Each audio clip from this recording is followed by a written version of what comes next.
আসসালামু আলাইকুম, কেমন আছেন সবাই? আশা করি সবাই ভালো আছেন। আমিও আলহামদুলিল্লাহ এখন ভালো আছি। সবসময় ভালো থাকি। আল্লাহ পাক বান্দাকে যেমনই রাখে, সেটা খারাপ হোক কিংবা ভালো, কিন্তু আল্লাহর কাছে সবসময় শুকরিয়া আদায় করতে হয় যে আলহামদুলিল্লাহ সবসময় ভালো আছি। গত বুধবার দিন হঠাৎ করেই পাটা ভেঙে গিয়েছে।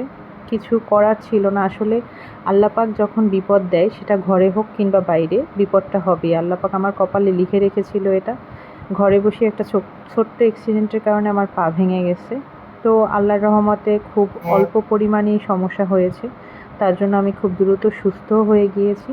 এখানে সন্ধ্যার পরে পা ভেঙে যাওয়ার পরে মামা, আম্মু আর মামার ফ্রেন্ড আমাকে হসপিটালে নিয়ে গিয়েছিল। তো 2 দিন আমার জ্বর ছিল, তেমন একটা ফোন হাতেই নেই নাই। তো 2 দিন পরে আস্তে আস্তে করে বারান্দায় গেলাম, গিয়ে একটা কাঁঠাল কিনেছিলাম। কাঁঠাল নিয়ে এসেছিল নিচে। তো এর আগে কোনো দিন আমি কাঁঠাল কিনিনি, ফার্স্ট টাইম একটা কাঁঠাল কিনেছিলাম, তাও আবার না দেখে দোতলায় বসে। তো আলহামদুলিল্লাহ খুবই মজা হয়েছে, কাঁঠালটা খুবই ভালো হয়েছে আল্লাহর রহমতে। কাঁঠাল খাওয়ার পরে কিছুক্ষণ আমি বসে বসে গান শুনতেছিলাম। আমার আসিফের এই গানটা খুব পছন্দ। আমি বসে বসে গান শুনছি, কারণ কী করব, পা ভাঙা, আমার তো হাঁটার উপায় নেই। তা আম্মু একটু গরুর মাংস রান্না করেছিল, আর গরুর মাংসটা আমার কাছে নিয়ে আসছে টেস্ট করার জন্য, যে গরুর মাংসের লবণ, মরিচ সব কিছু ঠিক আছে কিনা।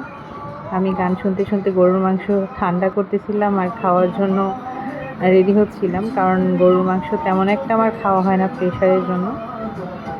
তো আলহামদুলিল্লাহ গরুর মাংসটা খুব মজা ছিল। আর এটা হচ্ছে আজকের ভিডিও। আজকে হচ্ছে আম্মু একটা ছোট করে মিলাদের আয়োজন করছিল বাসায়, যেহেতু গত মাসে আমার ছেলে অসুস্থ ছিল, তারপরে আমি পা ভেঙে বসে আছি। তো এই জন্য আম্মু ভাবলো যে বাসায় একটু মিলাদ করালে বা একটু দোয়া কালাম হলে হয়তো ভালো লাগবে। আসলে মায়ের মন বলে কথা।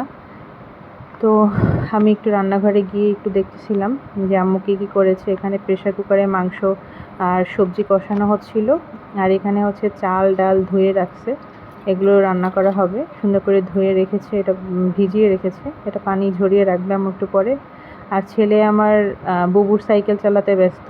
ও কিন্তু মাত্র 2 বছরের, আর ওর বুবুর সাইকেলটা যথেষ্ট বড়, সেটা আপনারা দেখতেই পাচ্ছেন। সে তারপরও সেই সাইকেল চালাচ্ছে এক পা দিয়ে।